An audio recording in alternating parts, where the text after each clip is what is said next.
우리 지난 한 주는 교회적으로도 좀 참 많은 분주한 한 주였습니다.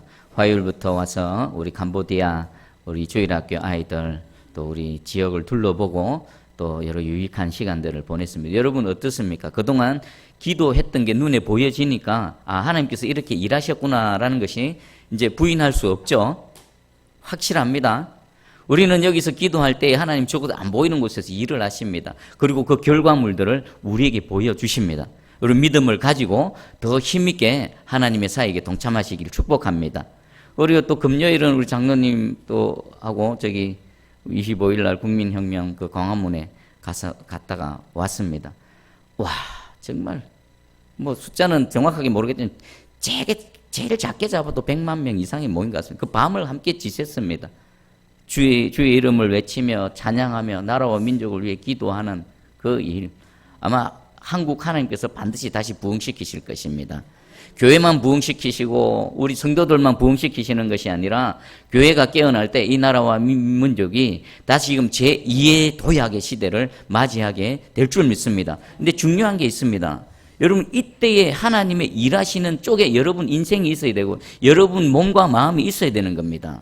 여러분 시대를 잘 분별하시기 바랍니다. 지금 하나님께서 우리 새순교회를 통해서 어떻게 일을 하고 계시는지 잘 보시기 바랍니다. 그 하나님의 일하시는 현장 가운데 여러분이 있어야 됩니다. 그래야 그 은혜의 큰 물줄기 가운데 함께 갈 수가 있습니다. 지금 이 나라와 이 땅 가운데 하나님께서 하시는 일도 여러분이 정확하게 성경을 통해서 분별을 하시고 내가 어디에 있어야 될 것인지, 내가 무엇을 위해 기도해야 될 것인지, 내가 하나님을 위해서 무엇을 해야 될 것인지 정확하게 분별하시고 판단하시기 바랍니다.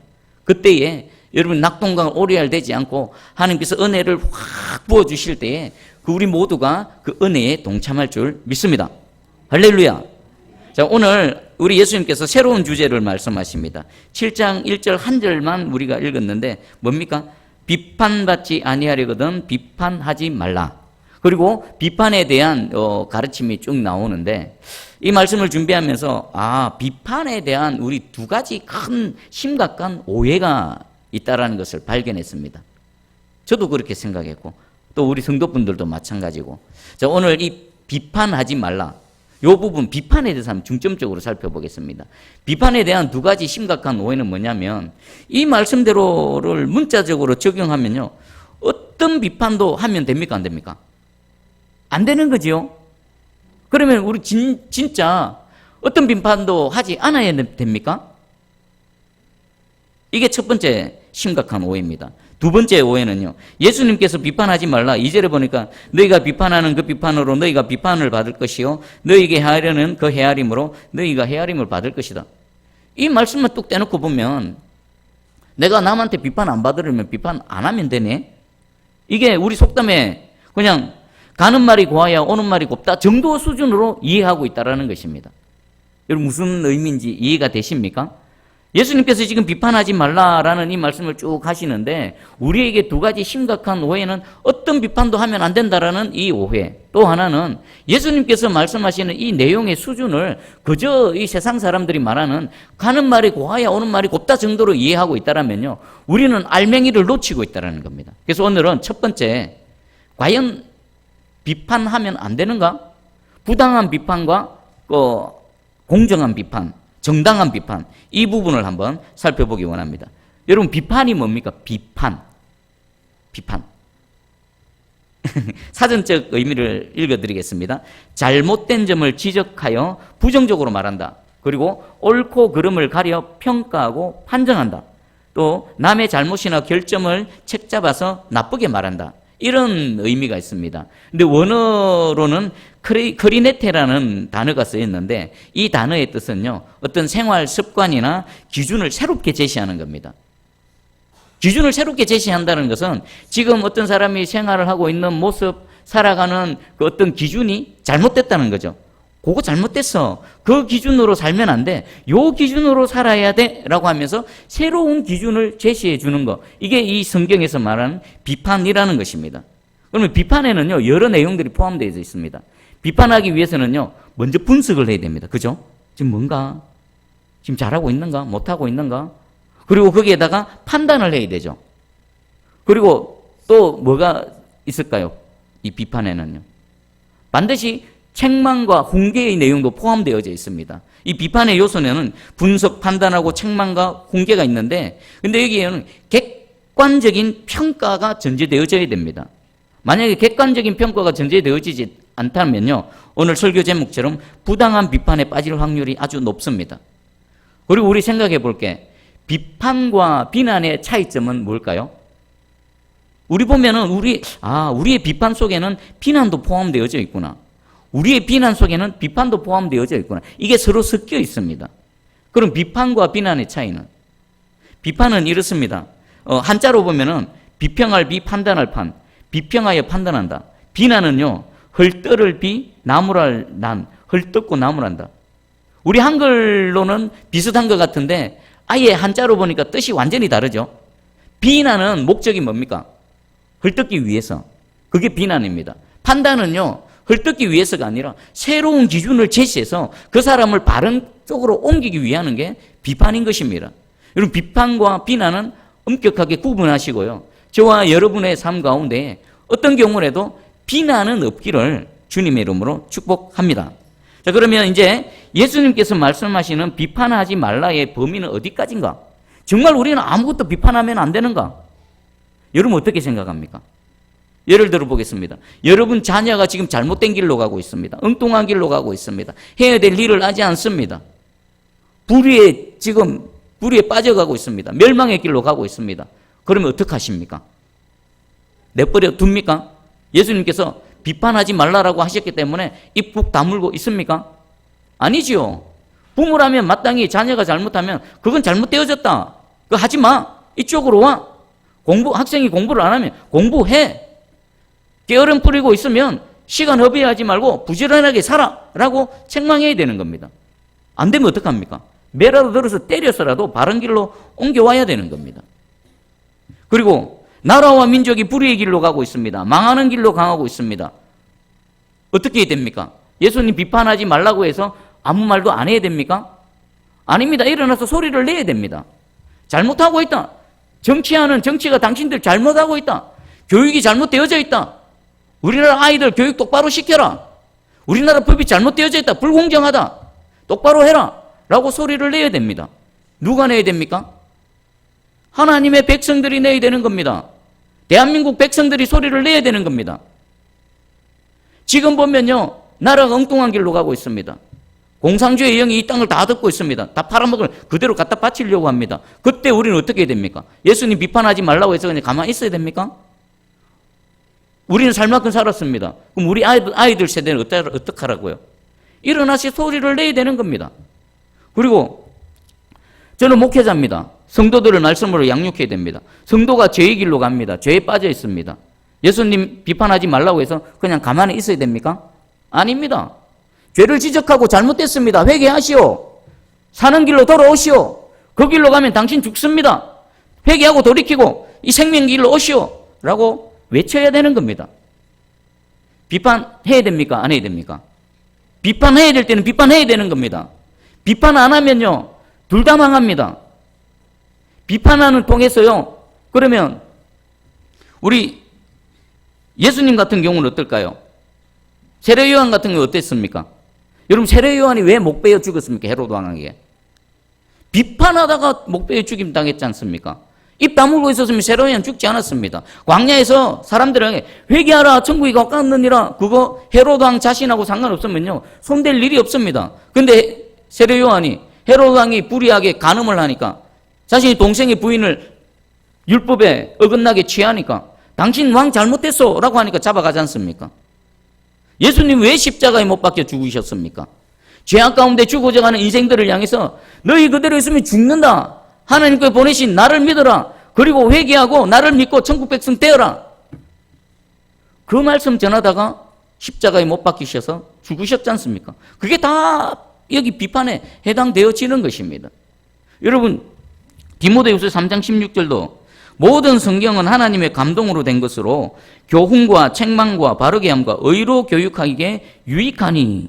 성경 말씀에 우리에게 주시는 유익입니다. 성경에는 뭐가 있습니까? 교훈, 책망입니다. 여기에는 뭡니까? 판단하고 비판이 다 포함되어져 있는 겁니다. 그리고 바르게 함과 의로 교육하기. 잘못된 것을 지적하고 바로 잡아서 어떻게 하는 겁니까? 의의 길로, 생명의 길로, 사는 길로 인도하는 것이 우리 성경 말씀에 우리에게 주시는 유익이라는 것입니다. 비판해야 될까요? 안 해야 될까요? 해야 되는 겁니다. 해야 됩니다. 반드시 해야 됩니다. 나도 살고 또 온 회중들도 살고. 우리 에스겔서 3장에 보면요, 하나님께서 에스겔에게 경고하시는 말씀이 있습니다. 제가 읽어드릴게요. 에스겔서 3장 18절에서 19절입니다. 가령 내가 악인에게 말하기를 너는 꼭 죽으리라 할 때에 네가 깨우치지 아니하거나 말로 악인에게 일러서 그의 악한 길을 떠나서 생명을 구원하게 하지 아니하면 그 악인은 그의 죄악 중에서 죽으려니와 내가 그의 핏값을 네 손에서 찾을 것이고. 첫 번째입니다. 어떤 악인이 있습니다. 잘못된 길로 가고 있습니다. 죽는 길로 가고 있습니다. 그래서 하나님께서 에스겔에게 말합니다. 너 가서 전해라. 저 사람에게 전해라. 깨우치라. 깨우치는 건 뭡니까? 알아듣게 말을 해서 돌이키는 거지요. 말을 해라. 만약에 그가 말을 듣지 않으면 그 악인은 어떻게 됩니까? 자신의 악에 의해서 죽습니다. 그런데 하나님께서 가서 이 악인에게 깨우치라고 했는데 에스겔이 가서 그 악인을 깨우치지 않습니다. 그러면 하나님께서 어떻게 하신다고요? 에스겔에게 그 악인의 핏값을 네게 물을 것이다. 그러면 비판하는 것은요, 비판하는 이 내용 안에는요, 악인의 생명에 관련되기도 하고요, 또 에스겔처럼 선지자의 생명도 관련되어 있습니다. 가서 깨우치라 했는데 안 깨우치면요, 에스겔과 같은 선지자 자신도 죽습니다. 악인은 악인대로 죽지만 가서 전하고 깨우치라고 했는데 그 사역을 감당하지 않으면 같이 죽습니다. 그리고 뒤에 네가 악인을 깨우치되 그가 그의 악한 마음과 악한 행위에서 돌이키지 아니하면 그는 그의 죄악 중에서 죽으려니와 너는 내 생명을 보존하리라. 지금 어디에 초점을 맞춥니까? 가서 깨우치라. 회개하라. 그들을 판단하고 그들을 책망하고 교훈해서 살 길로 돌이키라고 했을 때 네가 그것을 하지 않으면 너 죽는다라는 것입니다. 그러면 비판하지 않으면 악한 길에서 죽어져가는 그 사람도 죽지만 그를 향해서 돌이키고 깨우치게 해야 될 그 사람도 같이 죽는 겁니다. 그래서 우리에게 있어서는요, 이 비판은 우리의 유익을 위해서도 우리의 생명을 위해서도 반드시 필요한 것입니다. 자, 그런데 이제 중요한 것은 이렇게 비판을 할 때에 정당한 비판과 부당한 비판이 있다라는 것입니다. 오늘 7가지를 소개해 드릴 겁니다. 요 7가지는요, 아드핑크 목사님께서 산상수훈 강해하실 때에 하셨던 부당한 비판의 7가지입니다. 아마 여러분 여러 개 아마 해당될 겁니다.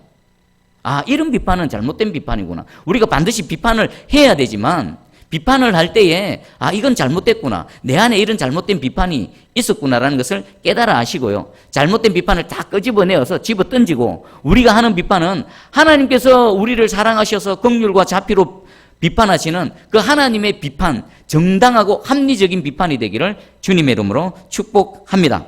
아멘. 자, 그러면 한번 살펴보겠습니다.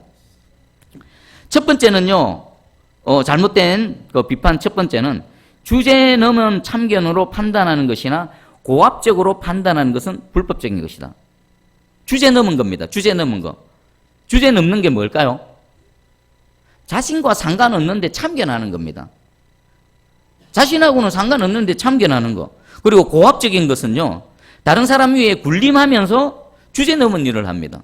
막 힘으로 눌러버리면서 이렇게 비판하는 거. 이게 잘못됐다라고 말하고 있습니다. 잠언 26장 17절입니다. 길로 지나가다가 자기와 상관없는 다툼을 간섭하는 자는 개의 귀를 잡는 자와 같으니라. 나하고 상관없습니다. 남의 자녀입니다. 남의 나라입니다. 꼭 그냥 냅두십시오. 여러분 자녀, 여러분하고 상관인 거, 여러분 가정, 제가 새순교회 목사 아닙니까? 그럼 저는 여러분만 보면 됩니다. 괜히 나무교회 성도, 그건 남의 목회자가 알아서 할 겁니다. 내 영역이 아닌 남의 일에 간섭하면 안 된다는 겁니다. 하나님께서 그렇게 말씀하십니다. 나하고 상관없는 다툼에 괜히 감내라 밤내라 이런니 저런니 훈수 뜨는 것은 개의 귀를 잡는다는 겁니다. 개의 귀, 가만히 있는 개의 귀 잡으면 어떡할까요? 확 물겠죠. 쓸데없이 개의 귀 잡아갖고 물리지 말라는 것입니다. 베드로전서 4장 15절 너희 중에 누구든지 살인이나 도둑질이나 악행이나 남의 일을 간섭하는 자로 고난을 받지 말려니와. 우리 인생에는요 수많은 고난이 있습니다. 의롭게 살아도 고난이 따라오고요. 하나님 말씀대로 살아도 고난이 따라오고요. 선을 행할 때도 고난이 따라옵니다. 그런데 베드로 사도가 지금 뭐라고 말합니까? 나쁜 일, 살인하고 도둑질하고 악행하는 일, 그런 것들로 고난받지 말라. 그리고 또 남의 일 간섭하는 것으로 고난받지 말라는 겁니다. 안 그래도 우리가 당해야 될 고난이 얼마나 많은데 사서 고난을 받습니까? 그 중에 하나가 남의 일을 간섭하는 자로 고난받지 말라는 겁니다. 여러분, 주제에 넘는 참견하지 마시기 바랍니다. 내가 힘이 있다고, 내가 권력이 있다고, 권세가 있다고 해서 함부로 그 고압적인 자세로 남을 판단하거나 비판하지 마시기를 축복합니다. 그리고 두 번째입니다. 추정의 근거에서 비판하는 겁니다. 추정이 뭡니까? 그것이 사실인지 아닌지 확인하지도 않고 내 생각, 미리 생각해서 넘겨 짚어서 그것 가지고 판단하고 비판하는 겁니다. 의외로 우리에게 이런 일들이 많습니다. 단순한 내 마음의 의심, 저 사람 분명히 저런 의도로, 저런 동기로 그렇게 했을 거야. 가서 물어보지도 않고. 틀림없어. 나를 해하려고, 나를 나쁘게 하려고 그렇게 했을 거야. 확인하지도 않고 자기 생각으로 자기 그냥 추정하는 것으로 사실 확인도 하지 않고 비판하는 그런 내용이 있습니다. 아드핑크 목사님은 이렇게 설명했습니다. 전지하신 분 이외에는 아무도 알 수 없는 다른 사람의 동기를 판단하는 것은 크게 비난받을 만한 일이다. 겉으로 드러나는 모습은 똑같을 수 있습니다. 근데 그 사람이 어떤 마음의 동기로 그 일을 했는지는 누구만 알 수 있습니까? 그 일을 행한 사람과 전능하신 여호와 하나님밖에 모르는 겁니다.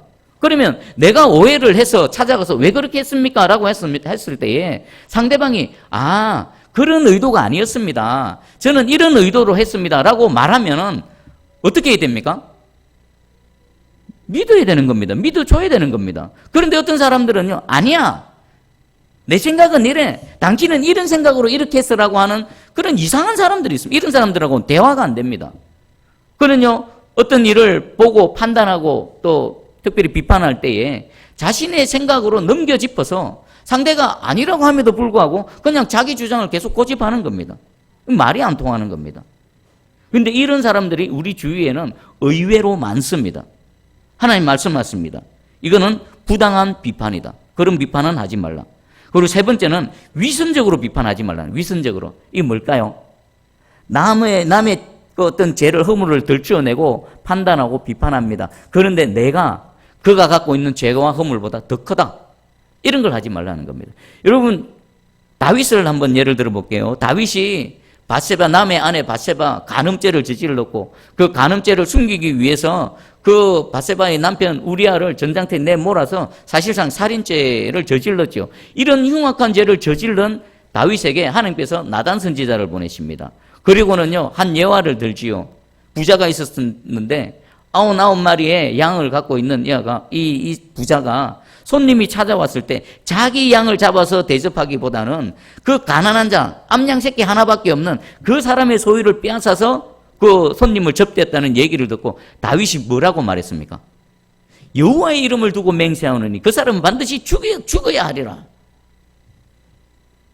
그때 나단 선지자가 당신이 바로 그자라라고 한 겁니다. 다윗을 한번 생각해 보십시오. 자신은 정말 더 크고 더 명백한 그런 범죄 가운데 머물러 있으면서 그리고 죄를 깨닫지 못하고 회개하지 않으면서 그 작은 죄를 저지른 사람에 대해서 아주 비난을 합니다. 비판을 합니다.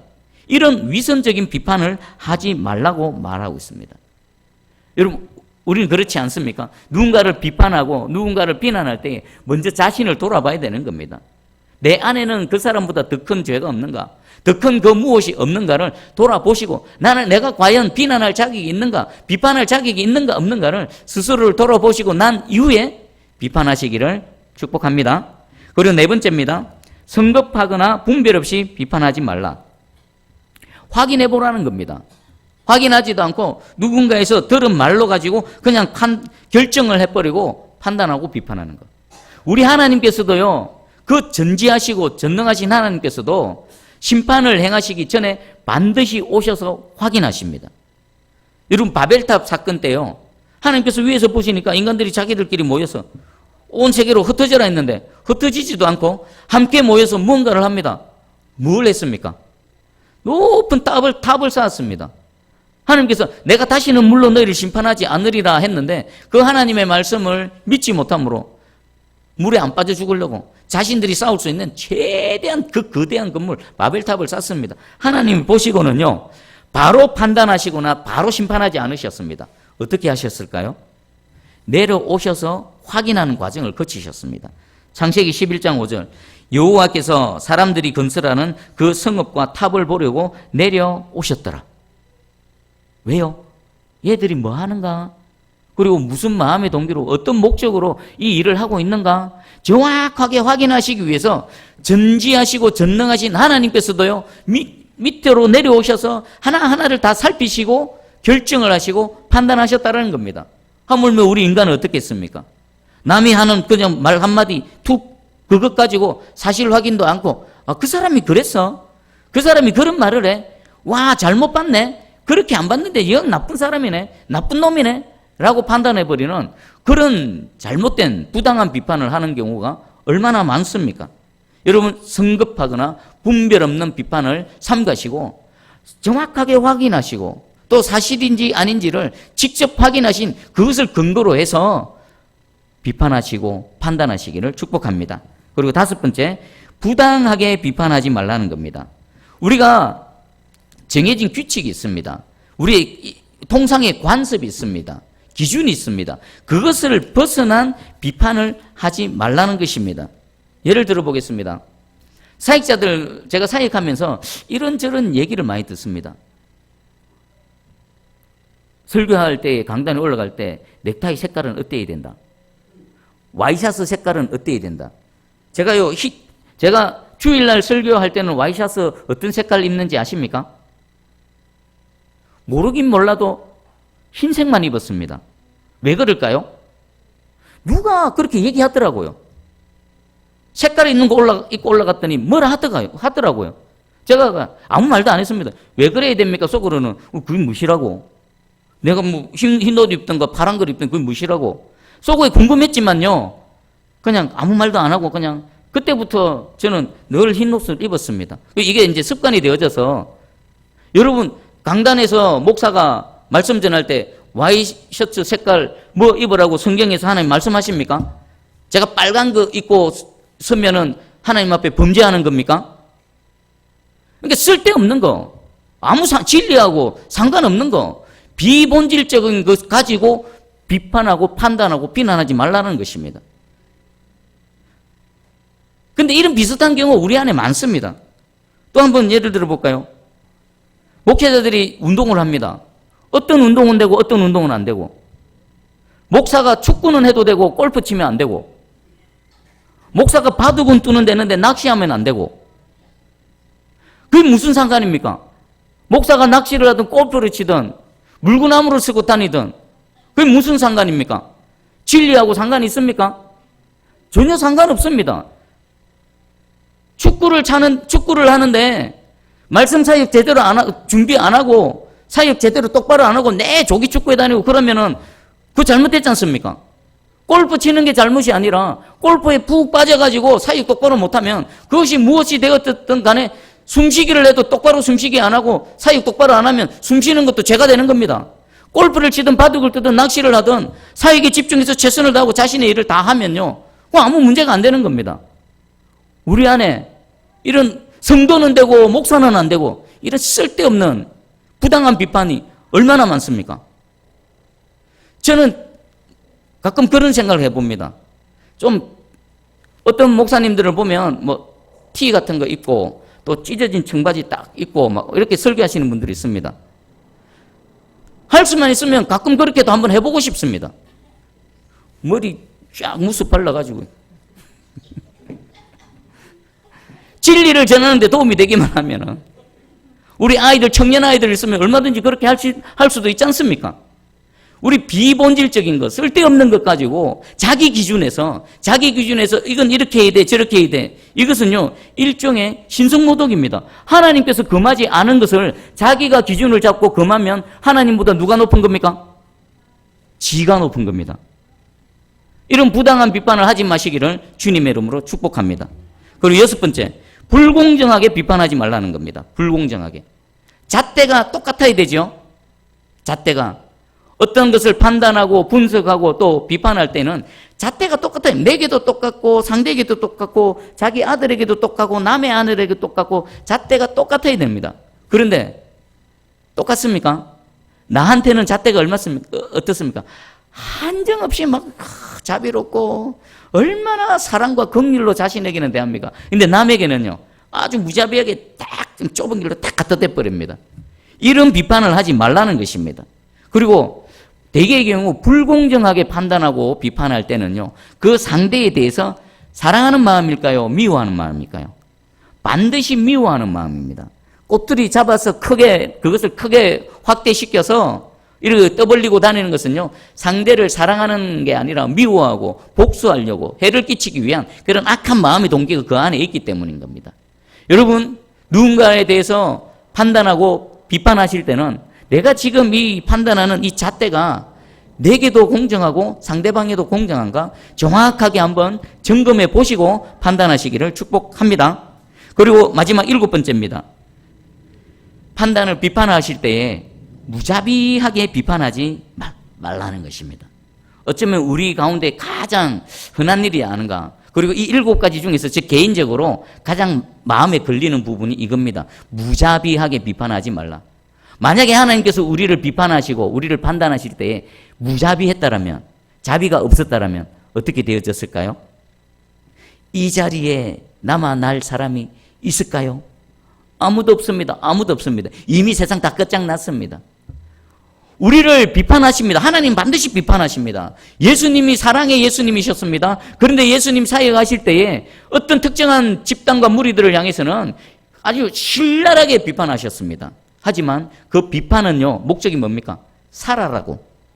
듣고 깨우치고 살아라고. 그 안에는 사랑과 긍휼, 자비가 포함되어져 있었던 것입니다. 그런데 우리는 비판할 때 어떻습니까? 너무 무자비하지 않습니까? 지금 이 세상을 한번 돌아가는 세상을 봐보십시오.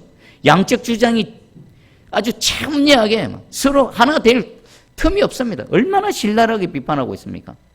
그런데 여기서 유일한 소망은 하나님의 말씀을 알고 하나님의 말씀으로 교훈을 얻는 우리 그리스도인 줄 믿습니다. 비판할 때 사랑과 긍휼, 상대방을 살리기 위해서 비판하는 겁니다. 예수님이 하나님께서 우리를 비판하실 때 죽은 우리를 살리시고 멸망의 길로 가는 우리를 의의 길로 인도하시기 위한 그 비판의 목적과 동기가 우리의 목적과 동기가 되기를 축복합니다. 제가 몇 번 말씀드렸는데 지찬이가 뭘 잘못하면 제가 호되게 야단을 칩니다. 그럼 지우리가 조용히 저한테 옆에 옵니다. 그리고 조심스럽게 무슨 아빠 왜? 그럼 형아 뭘 할 때 조금만 살살해줘. 조금만 살살해줘. 바로 여기에 해당되는 겁니다. 주일이가 볼 때 제가 우리 지찬이를 막 나무라니 너무 호되게 나무라는 것 같아서 형이 불쌍한가 봅니다. 그래서 제가 좀 안 그러려고 하는데 이게 좀 잘 안 됩니다.